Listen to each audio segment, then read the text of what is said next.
Saludos y bienvenidos a Cámara Acción, el programa de análisis y opinión de la Cámara de Representantes. Soy Ignacio Greifenstein, en reemplazo por hoy de Otoniel Umaña. Este 20 de julio se posesiona el nuevo Congreso y finaliza la gestión de un año de la actual mesa directiva de la Cámara de Representantes, presidida por Rodrigo Lara Restrepo. Cumpliendo con el mandato de la ley y como un acto de transparencia, nuestro programa de hoy lo dedicaremos a rendir cuentas ante ustedes, los ciudadanos. Hablaremos, en primer término, de la actividad legislativa de este año, los proyectos que se presentaron y aquellos que finalmente se convirtieron en ley de la República. Para comenzar, demos un vistazo a las estadísticas. Durante el periodo legislativo ordinario que finalizó el 20 de junio, se presentaron un total de 268 iniciativas, de las cuales 237 corresponden a proyectos de ley, 14 actos legislativos que son los que modifican la Constitución, 5 proyectos de ley estatutaria y 12 de ley orgánica. 219 de los proyectos presentados iniciaron su trámite en la Cámara de Representantes y 49 en el Senado. Según su autoría, 231 proyectos fueron iniciativa de los congresistas, 35 del Gobierno Nacional, 1 de la Defensoría del Pueblo y 1 de la Fiscalía General de la Nación. De estos, 18 fueron archivados y 14 fueron retirados por los autores. Asimismo, el Congreso se reunió en pleno en 3 oportunidades, es decir, se reunieron conjuntamente el Senado y la Cámara. Individualmente, la plenaria de la Cámara de Representantes se reunió en 68 oportunidades para escuchar y debatir proyectos de ley y 2 veces para realizar control político.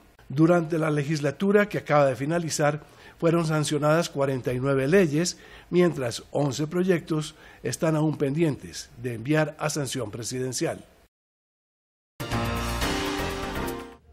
Todas las leyes aprobadas por el Congreso apuntan a modificar y mejorar la vida de los ciudadanos. Entre aquellas aprobadas este año, elegimos 5 que sin duda tendrán un gran impacto en las vidas de cientos de miles de personas. El ICETEX me prestó 22 millones de pesos en el 2001. He pagado 26.800.000 a la fecha y les debo 20.451.000 pesos. El ICETEX me prestó 29 millones, yo he pagado 30 y aún tengo que pagarles 32 millones de pesos más.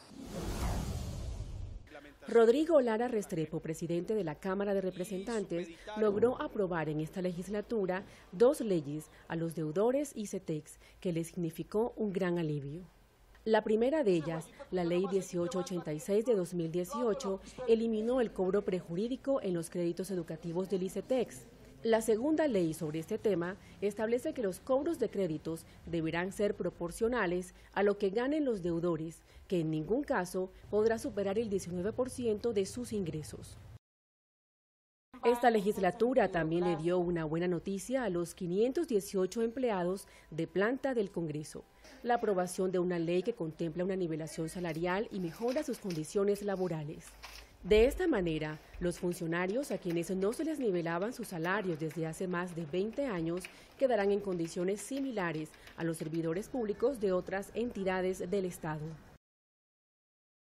Cerca de 14.000 policías de nivel ejecutivo como patrulleros, subintendentes, intendentes, intendente jefe, subcomisarios y comisarios podrán pensionarse luego de 20 años de servicio en esta institución. Lo anterior gracias a la aprobación de una ley que contempla una justa asignación de retiro. La Cámara de Representantes ya le dio el visto bueno a una ley que busca disminuir el consumo de comida chatarra en Colombia. Según estadísticas de la Organización Mundial de la Salud, 1 de cada 4 niños en nuestro país es obeso o sufre de sobrepeso. Por eso, la norma que seguirá su trámite en el Senado regularía la publicidad de alimentos no saludables y evitaría que fueran vendidos en tiendas escolares. Finalmente, la ley del vigilante fue aprobada esta semana en la plenaria de la Cámara. La norma reconoce la actividad de los guardias de seguridad como de alto riesgo, les brinda un seguro de vida individual las 24 horas del día y les fija una jornada laboral especial. Creo que desde fuera este último año de la legislatura fue útil para la aprobación de proyectos como este, que tiene que ver con prevenir a la gente, sobre todo a los menores de edad, sobre el consumo de ciertas bebidas o de ciertos componentes, sobre ICETEX, por eso digo temas que tienen que ver con la vida cotidiana de los ciudadanos, más que los grandes temas, digamos, de reformas del Estado. Esta legislatura para la Cámara de Representantes sirvió para posicionarla, para revitalizarla y sobre todo no solo en control político, control de la comisión, sino, como tú dices, 4, 5, 6 proyectos de ley muy importantes, unos relacionados con la JEP, que siguieron adelante, estemos o no estemos de acuerdo, pero otras circunstancias pensando en la juventud necesitada como los créditos del ICETEX, otros pensando en la familia y en el adulto mayor como la de maltrato que no pueden heredar, y bueno, un sinfín de normas que la Cámara hizo en pro del pueblo colombiano. El Congreso de la República tuvo un papel protagónico y definitivo en la implementación de los acuerdos con las FARC, bajo la figura del llamado Fast Track, que creaba una vía rápida para el trámite de las leyes necesarias para poner a funcionar los acuerdos. La Cámara de Representantes recibió los proyectos presentados por el gobierno y, haciendo uso de su independencia, revisó, analizó, modificó cuando lo consideró y aprobó las nuevas leyes.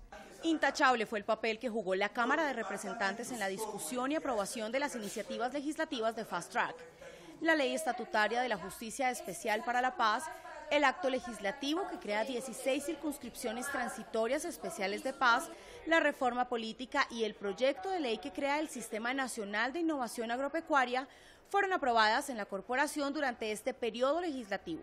Efectivamente, el Congreso ha sido diligente en aprobar las leyes que se presentaron vía Fast Track.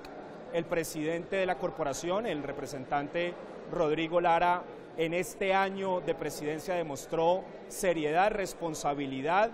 Yo, en mi caso particular, no estuve de acuerdo con el Fast Track ni con muchas de las leyes que se aprobaron en la corporación, pero eso no quiere decir que la Cámara de Representantes no haya hecho la tarea y la labor que le correspondió como tal.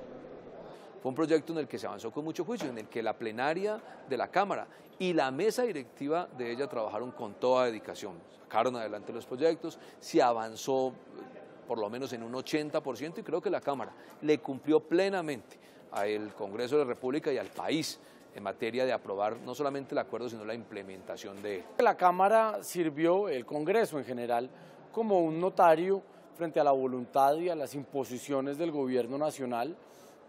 Creo que en ese caso pues se vulneró también la independencia que debió haber entre las ramas del poder público, entre el legislativo y el ejecutivo, y acá pretendieron utilizar el Congreso como un simple notario y eso genera un mal precedente para el sistema de pesos y contrapesos que debe haber en un Estado de Derecho. En materia de paz, el Congreso en general, el Senado y la Cámara sí se quedaron cortos y quedaron un poco en deuda con los colombianos, porque a pesar de tener instrumentos como el Fast Track, no lograron sacar adelante la normatividad que se necesitaba para poner en práctica los acuerdos de paz. La Cámara de Representantes hizo ajustes en temas muy importantes como la Jurisdicción Especial para la Paz, orientados a garantizar los derechos de las víctimas y la prevalencia de justicia. El gran aporte que hizo el Congreso de la República es precisamente ese, rescatar y restablecer la soberanía del Parlamento colombiano en la elaboración de las leyes y sobre todo avanzar, seguramente complementado por decisiones posteriormente de la Corte Constitucional, para que esta legislación realmente satisfaga los derechos de las víctimas. A pesar del arduo trabajo realizado por los representantes a la Cámara y su mesa directiva tras días enteros de debate, el acto legislativo de las 16 circunscripciones especiales de paz y la reforma política finalmente no fueron aprobados en plenaria de Senado. Además de su trabajo legislativo, la Cámara de Representantes asumió muy en serio este año su deber de investigación y administración de justicia. Por la Comisión de Acusaciones pasaron los casos de 2 magistrados de altas cortes, los cuales finalizaron con una acusación formal ante el Senado. En el transcurso de la legislatura del presidente Rodrigo Lara Restrepo, la plenaria de la Cámara de Representantes decidió acusar al magistrado de la Corte Suprema de Justicia, Gustavo Malo, ante el Senado, quien se convierte en el segundo aforado en ser acusado por esta corporación. Se acusó tras aprobar el informe enviado por la Comisión de Investigación y Acusación, en donde Malo Fernández fue investigado por el Congreso por presunta recepción de dinero de algunos congresistas para influir en sus procesos penales, lo que se conoce como el cartel de la toga. Durante esta legislatura también se acusó al exmagistrado del Consejo Superior de la Judicatura, Henry Villarraga, por favorecer al coronel Robinson del Río, condenado por desaparición forzada y falsos positivos. Por primera vez en la historia se sacó el rótulo de que la comisión era una comisión de absolución y realmente se convirtió en menos de 5 meses en una comisión que tiene herramientas y que puede funcionar siempre y cuando las personas lo quieran así. Trabajamos más de 1.400 expedientes, los cuales fueron analizados y discutidos por la Cámara. Dentro de esos, 3 acusaciones hicimos, una contra el doctor Pretel, otra contra el doctor Gustavo Malo y otra contra el doctor Villarraga. Entonces es una demostración de que la comisión trabaja y la comisión, cuando encuentra elementos suficientes para poder acusar, lo hace. Será el Pleno del Senado, por recomendación de la Comisión de Instrucción, quien decida si admite o rechaza la acusación, pero por impedimentos presentados por algunos congresistas, este trámite se trasladará para después del 20 de julio. Para la rendición de cuentas de la mesa directiva de la Cámara, consultamos también la opinión de los representantes sobre cómo vieron el trabajo legislativo de este año. Luchamos contra la corrupción y en ese orden de ideas pedimos cuentas claras. Igualmente pedimos que no se utilizaran los recursos del Estado para hacer política. E hicimos la ley 1865 que permite que todos esos corruptos que se robaban, que pagaban para llegar al Congreso de la República fueran encarcelados. Fue una legislatura compleja y difícil porque desde la propia revisión de presupuesto general de la Nación nos tocó básicamente aprobar un presupuesto deficitario, un presupuesto con una reducción en los recursos para inversión producto de lo que venía ocurriendo con el bajón de los precios del petróleo, que generó menores recursos para inversión en nuestro país. Nosotros fuimos como bancada muy propositivos, estuvimos apoyando las cosas que a nuestro juicio le servían al país. En los temas, por ejemplo, de la JEP tuvimos algunos inconvenientes, pero definitivamente yo creo que fuimos decisivos en esos temas que tienen que ver con la paz. Yo diría que lo más importante son todos los temas que tienen que ver con el desarrollo e implementación de los acuerdos de paz. Toda la estructura, la columna vertebral que es la Jurisdicción Especial de Paz. Tuvimos la ley estatutaria el año pasado y ahora, hoy, exactamente acabamos de aprobar en la Cámara de Representantes toda la ley de reglamentación de procedimientos de la Jurisdicción Especial de Paz. Muy positiva, logramos, por ejemplo, enviar a la Corte Constitucional proyecto que busca a que los usuarios de servicios públicos no se les cobren los costos de reconexión. También logramos sacar adelante un proyecto que protege a nuestros niños y niñas en el país del abuso sexual. Va a haber un registro de abusadores. Y por último, quisiera resaltar que viene también, ya para último debate, el proyecto que busca proteger a los páramos de la minería ilegal. La tarea en términos generales, en primer lugar me refiero al trabajo de la Comisión Primera, por donde pasaron pues todos los proyectos de acto legislativo y de ley que tienen que ver con el aspecto más sustantivo que se ha hecho durante estos 8 años del presidente Santos, que ha sido los acuerdos de paz. Me parece que el primer semestre de la legislatura fue muy importante porque fue el final del Fast Track, fue la parte final donde se aprobaron en todo el Fast Track 7 reformas constitucionales, se aprobaron leyes ordinarias, leyes estatutarias.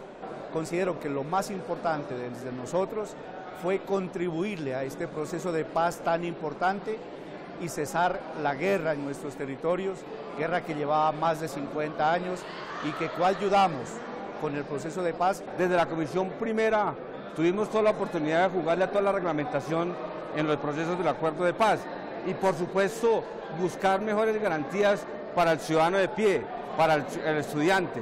Y una de las leyes que está para sanción presidencial que beneficia a los estudiantes del país es la reglamentación que se le hizo al ICETED.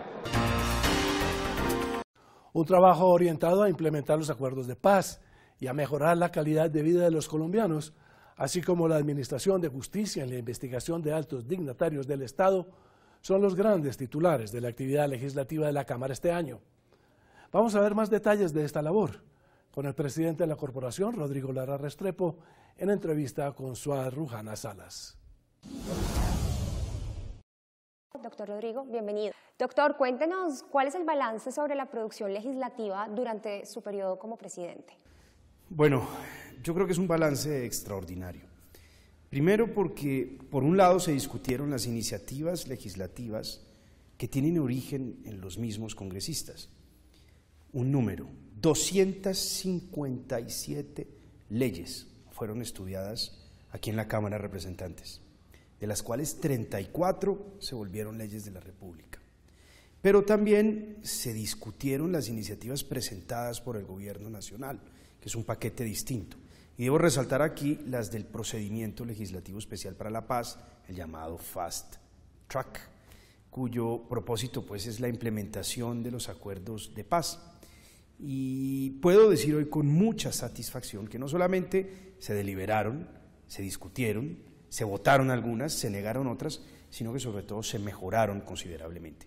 Y se trabajó mucho, 62 sesiones de la plenaria de la Cámara de Representantes, 62, eso es muchísimo, se destinaron al estudio de ese procedimiento legislativo especial y le puedo decir hoy al país que no hubo un solo proyecto llegado a la Cámara de Representantes, a la plenaria, bajo mi presidencia, que no haya sido discutido, deliberado y votado en un sentido u otro, es decir, hubo garantías para el estudio de todos estos proyectos. Y déjeme resaltar 4 proyectos de ley convertidos en ley, particularmente sensibles para los colombianos, porque tiene de verdad un gran contenido y alcance social.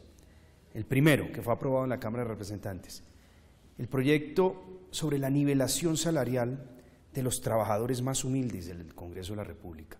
Aquí históricamente le subían el sueldo a los congresistas, a los miembros de sus equipos de la UTL, pero nadie pensaba en la señora de los tintos, en la secretaria, en el señor, en el trabajador humilde. Aquí les nivelemos el salario después de 25 años.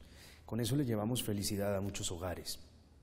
La remuneración de los médicos residentes, una iniciativa que se discutió en la Cámara de Representantes. Le resolvimos la situación pensional a los agentes y policías de la patria. Antes no les desconocían sus derechos pensionales, aquí lo dejamos clarísimo en la ley, el momento en que ellos se deben pensionar y no quedó más al arbitrio de sus superiores.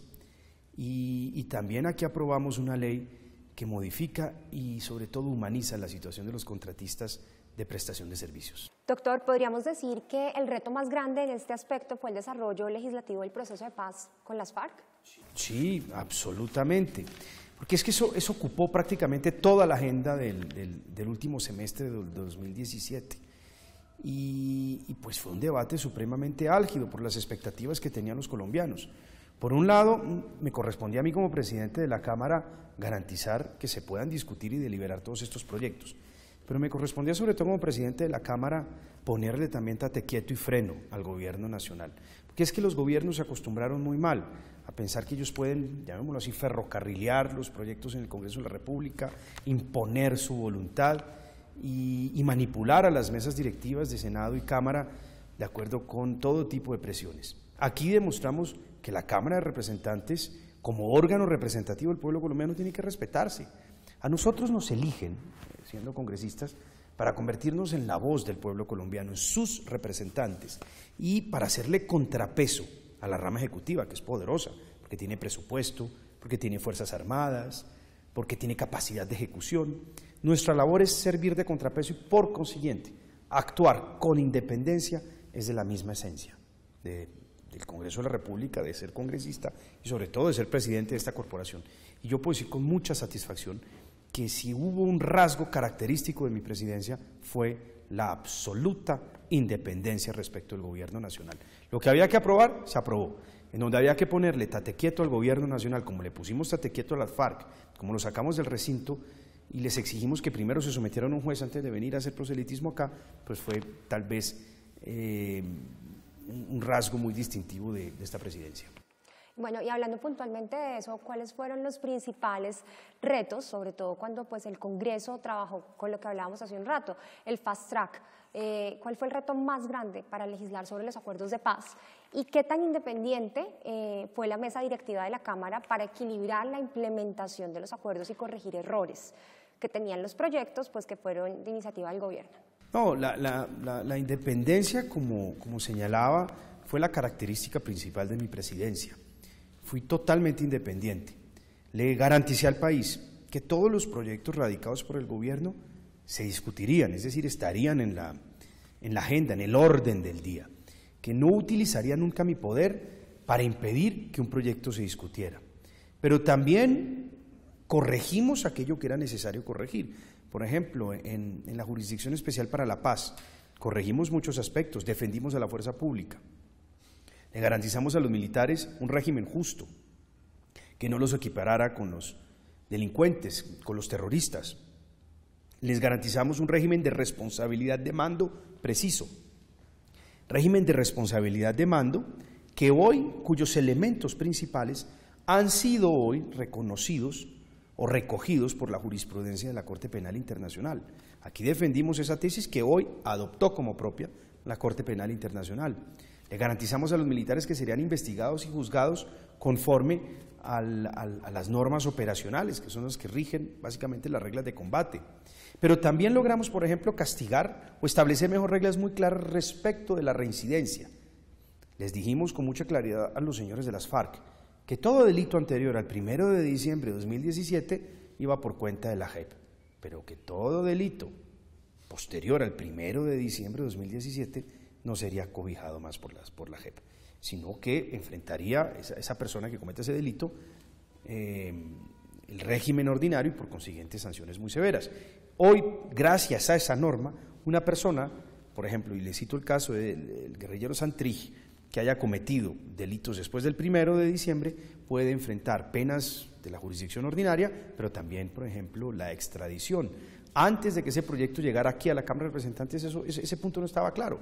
Hoy está perfectamente claro. Pero también establecimos otro tipo de reformas supremamente importantes a la JEP, que hoy le dan mucha tranquilidad a los colombianos y que mejoró sensiblemente ese texto. Mire, después del paso por la Cámara de Representantes, la JEP dejó de ser el coco para muchos. Fíjese usted que antes del pasar o de llegar esas leyes a la Cámara de Representantes, los militares, los sectores empresariales, la gente del común tenía mucho miedo respecto a esta jurisdicción. Una vez pasó por el filtro de la Cámara de Representantes, corregimos, la gente quedó ya mucho más tranquila. Doctor, de los cambios hechos por la Cámara, de los proyectos que envió el gobierno, ¿cuáles usted considera que son para destacar? Miren, en la JEP cerramos las listas. Como les señalaba, establecimos las reglas sobre reincidencia, que ya expliqué ahora y di como ejemplo el caso de Santrich.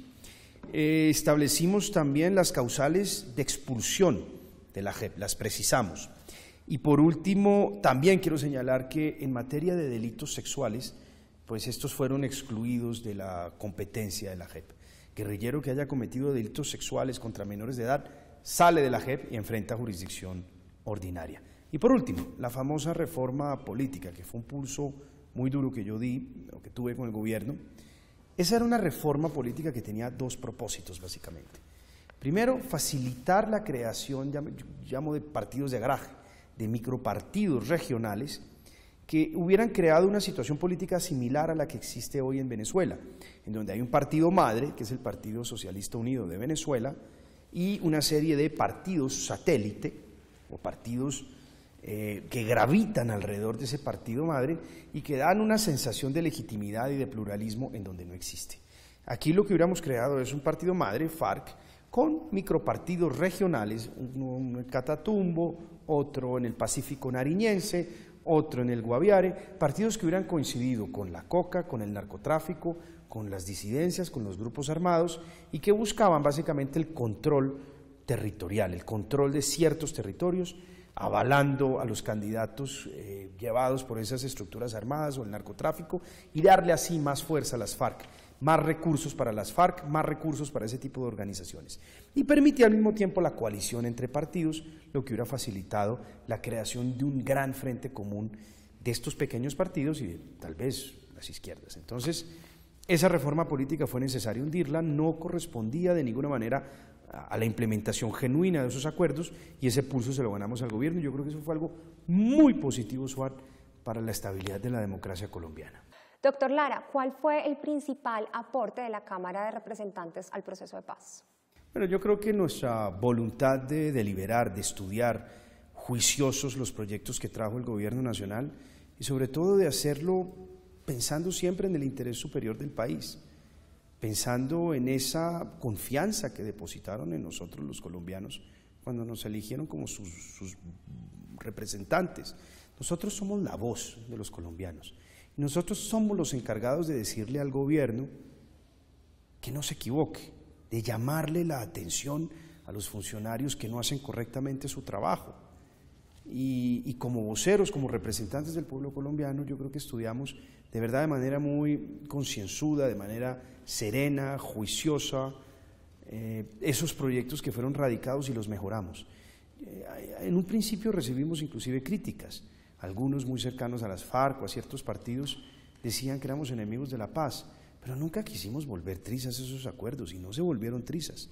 Recientemente me reunía, por ejemplo, con delegados de Naciones Unidas aquí en el país, con embajadores de países garantes, y fíjese que hoy ya, pasado, digamos, toda la tensión de ese momento y los debates, hoy la gente reconoce, digamos que se hizo un trabajo muy sereno y muy juicioso aquí en la Cámara, que se mejoró considerablemente el acuerdo, se mejoraron los textos presentados por el gobierno, y hoy tanto las FARC están tranquilas, el gobierno está tranquilo, pero sobre todo los colombianos están tranquilos.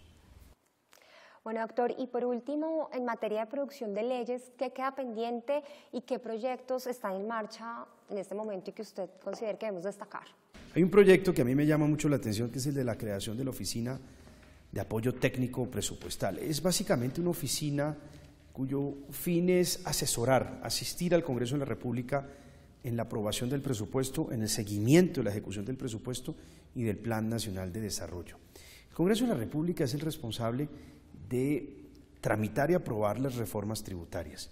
Por consiguiente, le corresponde al Congreso de la República vigilar muy bien cómo el Gobierno Nacional ejecuta la plata que recauda del trabajo de los colombianos. Le corresponde al Congreso de la República saber si el Gobierno Nacional está ejecutando de manera equitativa en todo el territorio nacional el presupuesto general, si el plan de desarrollo es de verdad una realidad o se quedó básicamente en el texto. Todas esas tareas necesitan de un apoyo técnico presupuestal para poderlas cumplir a cabalidad. Los congresos más importantes del mundo tienen todos ese tipo de oficinas. Todos los países de la OCDE cuentan con ese tipo de oficinas. Y eso es básicamente una lupa, darle una lupa a los congresistas, que son los voceros de los colombianos, para saber cómo se está gastando la plata del gobierno nacional. Si la tiene guardada en los bancos, si la está ejecutando, a qué regiones llega, a qué regiones no llegan, si hay equidad en todo el territorio nacional. Para eso es la Oficina de Apoyo Técnico Presupuestal. Ya la saqué en segundo debate, eso es un verdadero hito porque ese proyecto nunca había podido prosperar y me encargaré desde el Senado de la República de convertirla en ley de la República. Pues doctor Rodrigo Lara, muchas gracias por acompañarnos en este especial sobre el balance legislativo de la Cámara de Representantes y nos vemos en una próxima oportunidad. Gracias a Suad por esta entrevista con el presidente de la Cámara, Rodrigo Lara Restrepo. Con esto finalizamos este primer programa de rendición de cuentas de la mesa directiva de la Cámara de Representantes. En 7 días abordaremos el importante tema de la transparencia. Veremos qué ha hecho esta corporación para evitar la corrupción y convertirse en una de las entidades públicas con mayor transparencia. Hasta entonces.